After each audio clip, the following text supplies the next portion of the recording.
Landry Ethredge here. Today we're joined by Etta Gantt of Ethredge Counseling Group in Charleston, South Carolina. And we're here to talk about productivity and how that might actually be not such a great sign, that perhaps we are avoiding emotions when we are busy and staying active. So, Etta, thank you so much for being here. I've got a few questions written down that I'd love to chat with you about this latest blog that you've written. So, just to dive right in the blog, you describe busyness as a form of emotional protection. And I'm curious, how does productivity become a way of avoiding feelings?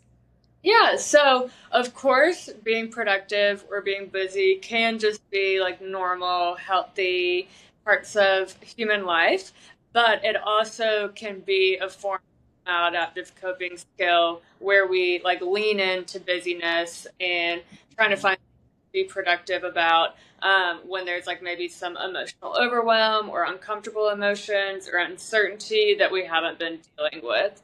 So it doesn't always start off like intentionally that way, or it's usually not intentional. Sometimes it starts off as like a great coping skill to get through something, but it turns maladaptive over time.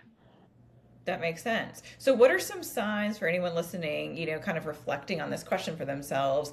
What are some signs that someone might be using busyness to avoid emotions rather than like simply being productive?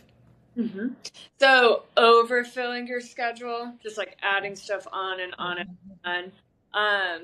Maybe like more of a fixation on like just like organizing something. Mm, So you could organize something four different ways, and feel like you're accomplishing something, but it might not be like a actually like completing like a larger task that helps you meet your goals. It's just kind of like focusing on small little things that you could do over and over again as a way to kind of like just overly distract yourself.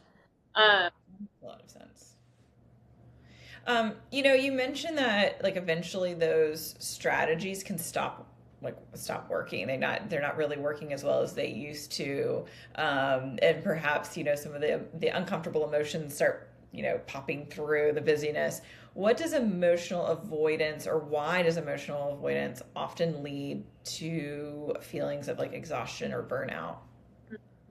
well, because you're losing purpose with it, because you're just like filling your schedule with things that don't mean as much to you to try to yourself. And you're like overworking yourself mentally. Eventually, the feelings will catch up with you, and also you're going to be exhausted after piling so much onto your plate to try to avoid it. I kind of think about it in two different ways, like some prime examples. One would be the person that's like loves to like achieve. Or like really identifies as maybe like a productive high achiever, but they have something difficult going on in their life, maybe family matters or conflict in their relationship, and they're just piling on more and more work and more and more work, and then all of a sudden now they hate everything because when you're burnout, like you everything. So now you hate your job, you hate your partner, you hate your family. So the one little Yeah, sounds familiar. hating everything. Or I think about it starting from a place as like a survival technique.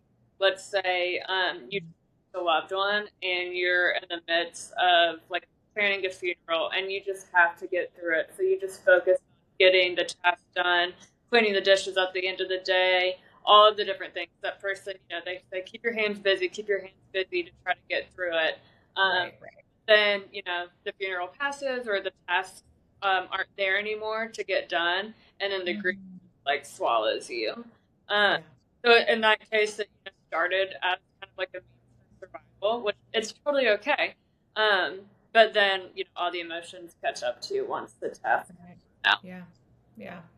Well, if someone has been distracting them with being super busy, productive, what are some healthy ways they can start sort of like acknowledging the underlying emotions that maybe they're kind of subconsciously avoiding? Yeah, just starting by naming it, whether it's to a like a loved one or a trusted person, or just kind of like sitting down and writing it out, journaling, which is a great way to do that. Just start by like increasing some awareness and naming it, and then it's like, oh, that's what's been going on this whole time. And it might bring up some painful feelings, but then it kind of like puts a halt to some of like the dysfunctional overdoing. Yeah, yeah. Well, gosh, this is such a helpful topic. I think particularly millennial women can find themselves burned out pretty often. And a lot of times it does come from being busy, busy, busy all the time, sometimes at the detriment of our well being. So I think it's a really an important kind of conversation to have. And gosh, thank you so much for being here. And for anybody listening who wants to read the full article or is interested in working with Etta or one of our other therapists at Ethredge Counseling Group, you can head over to ethridgecounseling.com and actually schedule a free consultation if you're interested in getting started. So thank you so much for being here. Thank you.